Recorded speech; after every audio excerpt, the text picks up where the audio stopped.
Lieutenant Maria Rodriguez had heard the whispers her entire military career. At 5'4" with gentle brown eyes and a soft voice, she didn't look like what most people expected from a combat medic. The other soldiers at Fort Harrison would watch her walk by and shake their heads, muttering things like too small, too soft, or better suited for a desk job. It was a crisp October morning when Maria reported to the briefing room for what would become the most important mission of her career. Colonel James Patterson, a decorated Vietnam veteran with 30 years of service, stood at the front of the room, addressing the squad. His weathered face showed decades of command, and his voice carried the authority of a man who had seen real combat. "Listen up, soldiers," Colonel Patterson began, his gray eyes scanning the room. "We're heading into the mountains of eastern Afghanistan for a reconnaissance mission. Intelligence suggests enemy activity in the region, but this should be a standard patrol." Maria sat in the back row, as she always did. She'd learned early in her career that staying quiet and out of sight was often the best strategy. The male soldiers around her, Sergeant Mike Johnson, Corporal Danny Michelle, and Private First Class Kevin Walsh, dominated the conversation with their loud voices and confident swagger. "Sir, what about medical support?" Sergeant Johnson asked, not bothering to look in Maria's direction. "Are we getting a real medic, or are we stuck with Rodriguez again?" The room erupted in quiet laughter. Maria felt her cheeks burn, but she kept her expression neutral. She'd developed thick skin over the years, but the comment still stung. Colonel Patterson's jaw tightened slightly. "Lieutenant Rodriguez is a qualified combat medic with excellent training records. She's more than capable of handling this mission with respect, sir," Corporal Mitchell chimed in. "She's never been tested under real fire. This isn't a training exercise. If one of us goes down, we need someone who can handle the pressure, not someone who might freeze up." Maria wanted to speak up, to defend herself, but she knew it would only make things worse. Instead, she focused on reviewing her medical supplies checklist, double-checking every item in her field kit. She'd prepared for this moment her entire career, even if no one else believed it. After the briefing, Maria walked across the base to the medical facility where she'd spent countless hours. Training Dr. Rebecca Hayes, the base's chief medical officer, was waiting for her with a concerned expression. "I heard about the comments in the briefing," Dr. Hayes said, placing a supportive hand on Maria's shoulder. "Don't let them get to you. I've seen your work, and you're one of the finest medics I've ever trained." Maria managed a small smile. "Thank you, ma'am. It's just ... Sometimes I wonder if they're right. Maybe I'm not cut out for combat." "Listen to me," Dr. Hayes said firmly. "I've been in this business for 25 years. I've seen big, tough soldiers crack under pressure. And I've seen quiet, determined medics save lives when everything was falling apart. Size and volume don't determine courage. Maria, heart does. And you have more heart than anyone I know." That evening, Maria sat in her small barracks room, writing a letter to her mother back in San Antonio, Texas. She thought about her childhood, growing up as the youngest of 4 children in a working-class family. Her father had been a construction worker, her mother a school nurse. They'd always encouraged her to follow her dreams, even when those dreams seemed impossible. "I'm not sure why I chose this path, Mama," she wrote. "Every day I feel like I have to prove myself all over again. But I remember what you taught me, that being small doesn't mean being weak, and being quiet doesn't mean being helpless. Tomorrow, I deploy on my first real combat mission. I'm scared, but I'm ready." As she sealed the letter, Maria caught her reflection in the small mirror above her desk. She saw a young woman with determination in her eyes, someone who had overcome obstacles her entire life. Her fellow soldiers might see weakness, but she knew better. She'd been preparing for this moment since the day she enlisted. The next morning dawned gray and cold. The squad gathered on the airfield, loading their gear into the transport helicopter. Colonel Patterson moved with the confidence of a seasoned commander, barking orders and checking equipment. The other soldiers joked and laughed, the nervous energy of pre-deployment running high. Maria stood apart from the group, methodically checking her medical supplies one final time. She had everything she might need: bandages, morphine, surgical instruments, blood-clotting agents. Her training had been thorough, her preparation complete, but as she watched the easy camaraderie between the male soldiers, she couldn't shake the feeling of being an outsider. "Hey, Rodriguez," Sergeant Johnson called out as they boarded the helicopter. "Try not to faint when the shooting starts, okay? We can't have our medic needing medical attention." The other soldiers laughed, but Colonel Patterson shot Johnson a warning look. "That's enough, Sergeant. Focus on the mission." As the helicopter lifted off, Maria stared out the window at Fort Harrison growing smaller below them. She thought about all the training exercises, all the late nights studying medical procedures, all the times she'd been overlooked or dismissed. This was her chance to prove herself, to show everyone, including herself, what she was truly capable of. The landscape below changed from military base to small towns, then to vast stretches of wilderness. They were heading into unknown territory, where her skills would be tested like never before. Maria closed her eyes and said a silent prayer, not for glory or recognition, but for the strength to do her job when her fellow soldiers needed her most. None of them knew that in just a few hours, everything would change, and the quiet, underestimated medic would become the most important person in their squad. The helicopter touched down in a cloud of dust and debris on a rocky plateau high in the Afghan mountains. The landscape was harsh and unforgiving. Jagged peaks stretched in every direction, with deep valleys carved between them like scars in the earth. Maria felt her stomach tighten as she stepped off the aircraft, the thin mountain air making her slightly dizzy. Colonel Patterson gathered the squad around him, his map spread out on a flat rock. "Our objective is to investigate reports of enemy movement in this valley," he said, pointing to a narrow gorge about 3 miles southeast of their position. "Intelligence suggests a small insurgent group may be using it as a supply route." The mission seemed straightforward enough. They would hike down into the valley, conduct surveillance, gather intelligence, and return to the extraction point by nightfall. Maria shouldered her heavy medical pack, feeling the familiar weight of her responsibility. Every piece of equipment could mean the difference between life and death for her fellow soldiers. As they began their descent down the rocky slope, Sergeant Johnson moved up beside Colonel Patterson, leaving Maria to bring up the rear with the other enlisted men. She could hear fragments of their conversation carried on the mountain wind, discussions of tactics and positioning that she wasn't included in, despite her officer rank. "Sir, with respect," Johnson was saying, "if we run into trouble, I really think Rodriguez should stay back with the radio. She's not trained for frontline combat." Colonel Patterson's response was firm but quiet. "Lieutenant Rodriguez is a commissioned officer and a trained soldier. She goes where the mission requires." Maria appreciated the colonel's support, but she could feel the doubt radiating from the other soldiers. Corporal Mitchell kept glancing back at her with skeptical eyes, while Private Walsh seemed more concerned with showing off his weapons knowledge than focusing on the mission. The hike down into the valley took 2 hours. The terrain was treacherous, with loose rocks and hidden crevices that could easily break an ankle. Maria found herself helping some of the soldiers navigate the more difficult passages, her smaller size actually proving advantageous in the tight spaces between boulders. When they reached the valley floor, Colonel Patterson called for a rest break. The squad took cover behind a cluster of large rocks while he studied the terrain ahead through his binoculars. The valley was narrow, maybe 100 yards wide, with steep walls rising on both sides. A small stream ran down the center, its water crystal clear but ice-cold. "Movement ahead," Colonel Patterson announced quietly. "Looks like 3, maybe 4 individuals near that cluster of buildings." He pointed to what appeared to be an abandoned village about half a mile up the valley. "We'll approach from the south, using the stream bed for cover." As they prepared to move out, Maria noticed something the others had missed. The birds in the area had gone silent, and there was a tension in the air that made her instincts scream danger. She'd learned to trust those instincts during her training, but she hesitated to speak up, knowing her warnings would likely be dismissed. The squad began moving up the valley in single file, using the rocky stream bed as concealment. Patterson led the way, followed by Johnson, Mitchell, and Walsh. Maria brought up the rear, constantly scanning their surroundings for threat. The abandoned village grew larger ahead of them, its mud brick buildings casting dark shadows in the afternoon sun. They were about 200 yards from the village when the world exploded around them. The first shots came from the ridge to their left, the crack of rifle fire echoing off the valley walls. Then more shots from the right, and suddenly they were caught in a deadly crossfire. Colonel Patterson dove for cover behind a large boulder, shouting orders that were barely audible over the gunfire. "Contact left and right.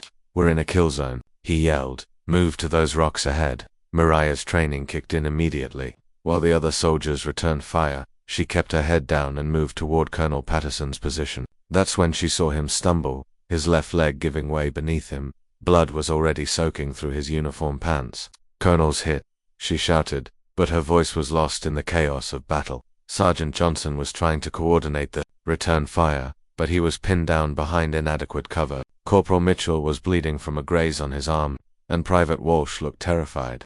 Firing wildly at targets he couldn't see, Maria crawled toward Colonel Patterson, staying low as bullets whined overhead.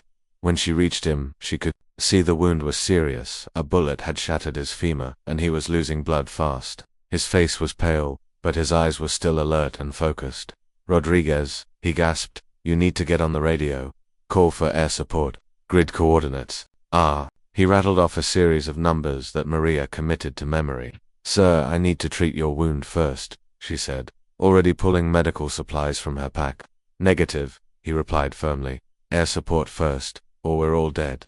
"That's an order." Maria's hands were steady as she applied a tourniquet to the colonel's leg, her training overriding the fear and chaos around her. But even as she worked, she was calculating distances and angles, figuring out how to get to the radio without getting herself killed. The radio was in Sergeant Johnson's pack, 20 yards away across open ground that was being swept by enemy fire. Every few seconds, bullets struck the rocks around them, sending chips of stone flying like shrapnel. "Johnson," Maria shouted. "I need the radio." "Can't move," he yelled back. "Too much fire." Maria looked at Colonel Patterson, who was growing weaker by the minute despite her medical intervention. The other soldiers were trapped, pinned down, and unable to maneuver. If someone didn't call for air support soon, they would all die in this valley. She took a deep breath, said a quick prayer, and made her decision.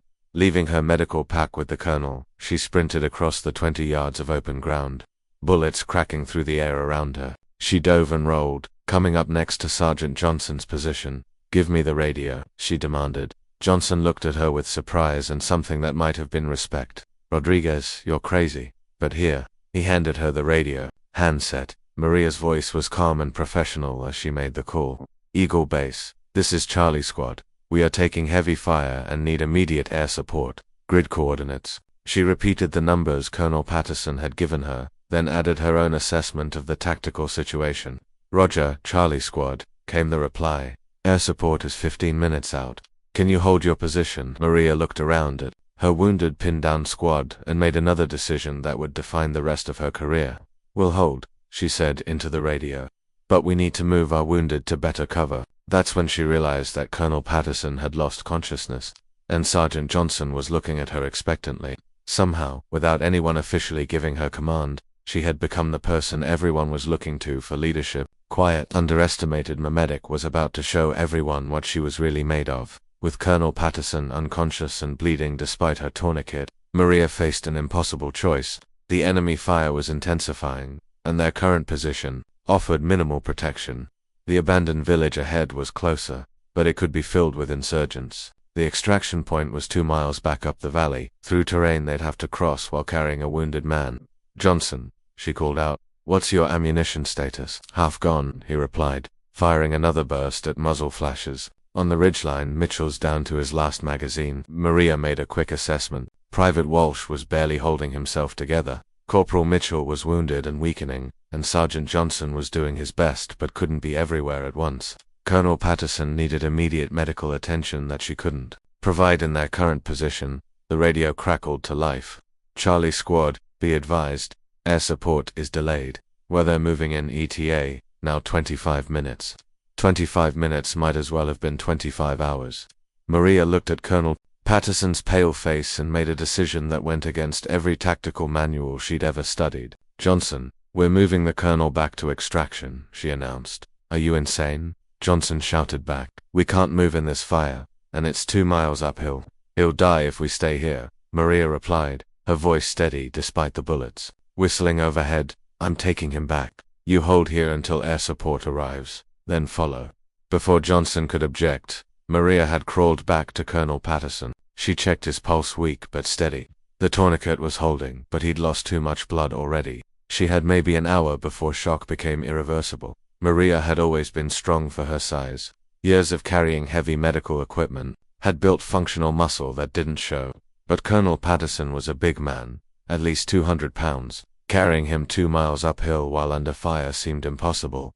She rolled him onto her shoulders in a fireman's carry, the weight nearly buckling her knees. Her first few steps were shaky, but she found her balance and began moving.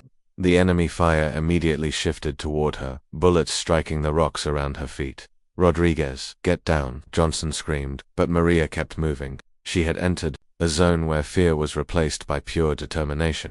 Every step was calculated, every breath controlled. This was what all her training had been for. The first quarter mile was the worst. The enemy had clear lines of sight, and Maria had to weave between boulders while carrying her unconscious burden. Twice she dove for cover as bullets came too close, careful to protect Colonel Patterson's body with her own. Her legs began to burn, her lungs screaming for air in the thin mountain atmosphere. But she kept moving, one step at a time, her mind focused on a single goal, getting her patient to safety as she climbed higher up the valley. The enemy fire became less accurate. They were moving out of the optimal range, and the angle was becoming more difficult. But Maria's real challenge was just beginning. Colonel Patterson was dead weight, and the uphill climb was becoming steeper. Halfway to the extraction point, Maria had to stop. Her legs were shaking, and she could feel her strength giving out. She carefully lowered Colonel Patterson behind a large boulder and checked his vital signs. His pulse was weaker, his breathing shallow. Time was running out. That's when she heard the sound that changed everything, helicopter rotors in the distance. But they were coming from the wrong direction. This wasn't their extraction bird. This was attack helicopters responding to her air support request. Maria grabbed the radio from Colonel Patterson's gear. Eagle 1, this is Charlie Squad Medic. I have wounded at grid. She rattled off their current position. Request immediate medical evacuation. Roger, Charlie Squad. We see your position. Can you mark your location? Maria pulled out a signal flare and fired it into the air. The bright, red smoke billowed up from their position, clearly marking where they were. But it also told the enemy exactly where to find them. Almost immediately, rifle fire began striking the rocks around them. The insurgents had repositioned and were closing in. Maria could see movement on the ridgeline above, at least 6 fighters moving toward their position. Eagle 1, we have enemy closing on our position. She radioed. I need immediate suppression fire on the ridgeline to my north. Roger, keep your head down. The Apache helicopter swept in like an avenging angel, its 30mm cannon chattering as it strafed the ridge. The enemy fire stopped abruptly, and Maria could see figures scattering on the rocky slopes above. Charlie Squad, this is Dustoff 7, came a new voice on the radio. Medical evacuation en route to your position, ATA 3 minutes. Maria looked down at Colonel Patterson. His eyes had opened, and he was looking at her with an expression she'd never seen before, not the skepticism or dismissal she was used to, but genuine respect and gratitude. Rodriguez, he whispered, his voice barely audible over the rotor noise. You carried me. Yes, sir, she replied, checking his pulse again. It was stronger now that they were out of immediate danger. Just doing my job. Your job. He managed a weak smile. Soldier, what you did was far beyond any job description. You saved my life. The medical evacuation helicopter touched down in a whirlwind of dust and noise. Medics rushed out with a stretcher, taking over Colonel Patterson's care with professional efficiency. As they loaded him into the aircraft, he grabbed Maria's hand. Rodriguez, he said, his voice gaining strength. When we get back to base, things are going to be different, I promise you that. As the helicopter lifted off with Colonel Patterson safely aboard, Maria finally allowed herself to feel the exhaustion. Her legs gave out, and she collapsed behind the boulder, her body shaking from adrenaline and fatigue. She'd done it. Against all odds, she'd carried her commanding officer to miles through enemy territory and coordinated the air support that saved their lives. In the distance, she could see the rest of her squad making their way up the valley, covered by the circling Apache helicopters. They were all alive, all safe, because just a field nurse had refused to accept the limitations others placed on her. But Maria didn't know that the hardest part of her journey was still ahead. Proving herself in combat was one thing. Getting the recognition and respect she deserved back at base would be another battle entirely. 3 days after the mission, Maria sat in the base hospital visiting Colonel Patterson. His leg was in traction, but the doctors said he would make a full recovery. When she entered his room, he was awake and alert, a stack of paperwork on his bedside table. Lieutenant Rodriguez, he said with a genuine smile. I was hoping you'd come by. Please, sit down. Maria took the chair beside his bed, still feeling awkward about the attention. Since returning to base, she'd been the subject of whispers and stares, but not the kind she was used to. For the first time, people were talking about her courage rather than her size. Sir, I just wanted to check on your recovery, she said politely. My recovery is fine, thanks to you, Colonel Patterson replied, but that's not what I want to discuss. I'm writing up my after-action report, and I'm recommending you for the Silver Star. Maria's eyes widened. The Silver Star was the third highest military decoration for valor, awarded for gallantry in action against an enemy of the United States. Sir, I was just doing my job. Lieutenant, you carried a wounded man 2 miles uphill while under enemy fire, then coordinated air support that saved 5 lives. That's not just doing your job. That's extraordinary heroism. But Maria's moment of pride was short-lived. When she left Colonel Patterson's room, she found Sergeant Johnson waiting in the hallway, his expression far from congratulatory. "We need to talk, Rodriguez," he said, gesturing toward an empty conference room. Inside the room, Johnson closed the door and faced her with his arms crossed. "I heard about the Colonel's recommendation. I think you need to understand something about how things work around here." "What do you mean, Sergeant?" Johnson's tone was condescending, the same dismissive voice she'd heard countless times before. "Look, I get it. You helped out during a tough situation, but let's not blow this out of proportion. The Colonel was delirious from blood loss. He probably doesn't remember exactly what happened." Maria felt a familiar anger rising in her chest. "Are you saying I didn't carry him to miles? I'm saying maybe you dragged him a few hundred yards to better cover. Maybe the air support would have found us anyway. The point is, these big decorations are meant for real combat heroes, not medics who did their basic job." "Basic job?" Maria's voice was rising despite her efforts to stay calm. "I saved his life, and I'm sure the army will give you some nice little medal for that," Johnson said with a patronizing smile. "Maybe a commendation medal or something appropriate. But the Silver Star, come on, Rodriguez, know your place." That evening, Maria sat in the base chapel, trying to process what Johnson had said. She'd always known that some of her fellow soldiers didn't respect her, but she hadn't expected them to try to minimize her actions after what she'd done. Father Michael O'Brien, the base chaplain, found her there staring at the simple wooden cross above the altar. He was a kindly man in his 60s who'd served as a military chaplain for over 30 years. "Mind if I sit?" he asked, settling into the pew beside her. "You look like someone wrestling with some difficult thoughts." "Father, do you think it's wrong to want recognition for doing the right thing?" Maria asked. "That depends," he replied thoughtfully. "Are you seeking recognition for selfish reasons, or because the recognition represents something larger?" Maria considered his question. I think it's about proving that people like me belong here, that we're capable of the same courage and sacrifice as anyone else." Father O'Brien nodded. "Then it sounds like you're fighting not just for yourself, but for everyone who's ever been underestimated. That's a noble cause, Maria. Don't let anyone make you feel small for pursuing it." The next morning, Maria was called to a meeting with Major General Robert Hayes, the base commander. She'd never met the general before, but his reputation preceded him, a no-nonsense career officer who'd served in Iraq and Afghanistan. "Lieutenant Rodriguez," he said as she entered his office, "please, have a seat. I've been reading Colonel Patterson's after-action report. Quite impressive." "Thank you, sir. However," the general continued, "I've also received some feedback from other members of your squad. There seems to be some disagreement about the exact sequence of events." Maria's heart sank. "Sir, if I may ask, what kind of disagreement?" General Hayes consulted a file on his desk.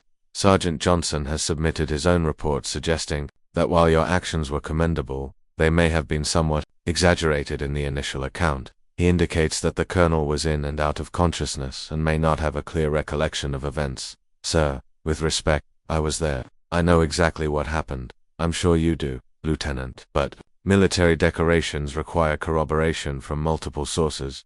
When the accounts don't align," he let the sentence hang in the air.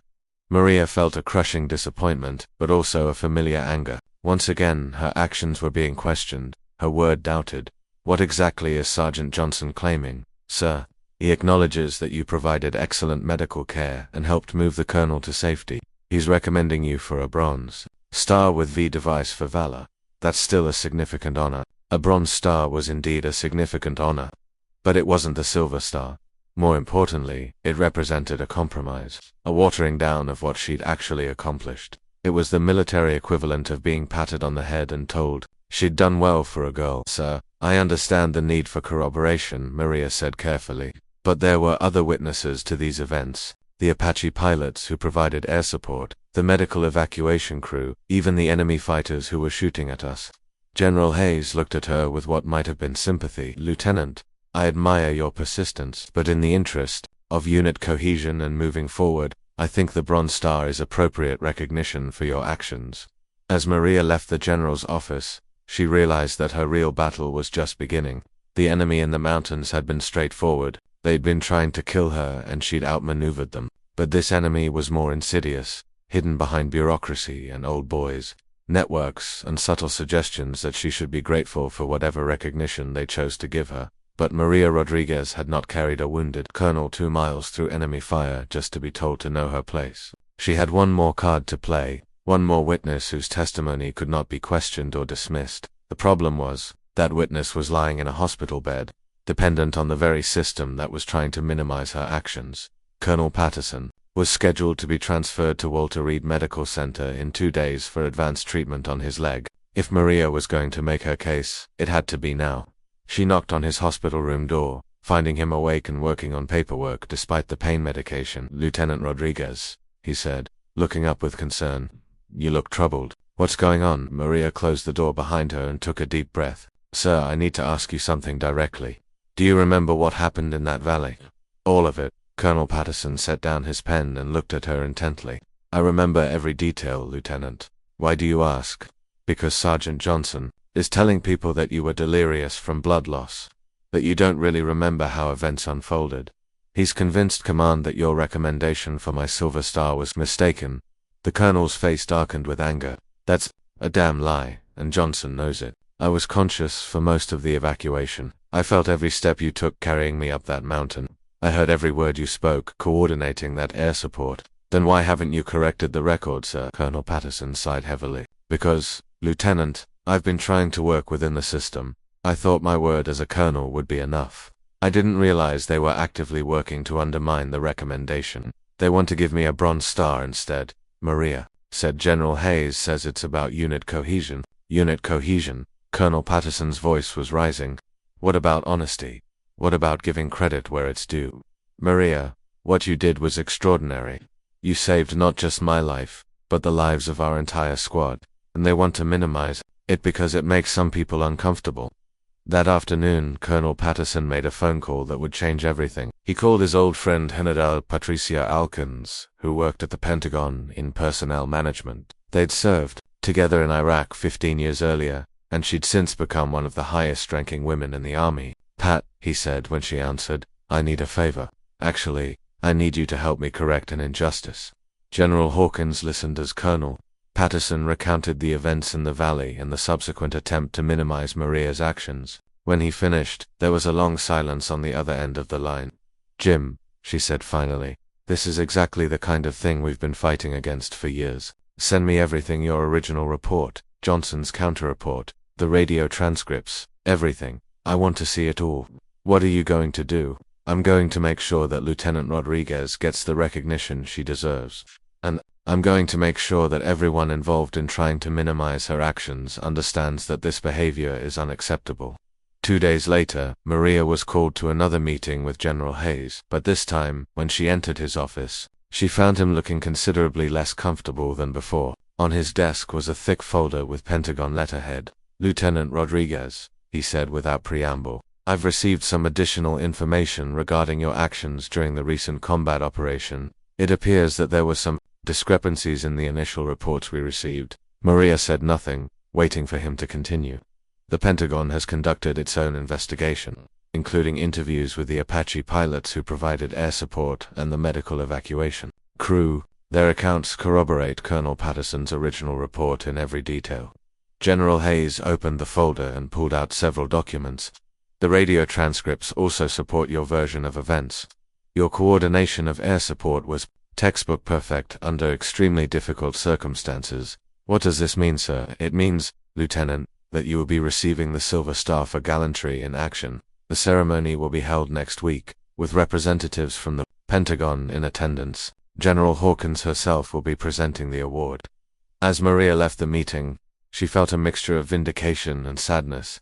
She'd won her fight for recognition, but the victory felt bittersweet. It shouldn't have been a fight at all. A week later, the entire base gathered for the award ceremony. Maria stood at attention in her dress uniform as General Hawkins read the citation, "For gallantry in action against an enemy of the United States while serving as a combat medic. Lieutenant Rodriguez carried a wounded soldier 2 miles through enemy territory while under fire." then coordinated air support that resulted in the successful evacuation of her entire squad. Her actions exemplify the finest traditions of military service and reflect great credit upon herself, her unit, and the United States Army. As General Hawkins pinned the silver star to Maria's uniform, she whispered, "You've opened doors for every woman who will serve after you. Don't ever let anyone make you feel small again." In the audience, Maria could see Colonel Patterson in his wheelchair, beaming with pride. She could also see Sergeant Johnson, looking uncomfortable but applauding along with everyone else. After the ceremony, he approached her. "Rodriguez," he said, extending his hand, "I owe you an apology. What you did out there, I was wrong too. Question it. You're a hell of a soldier." Maria shook his hand, but her expression remained guarded.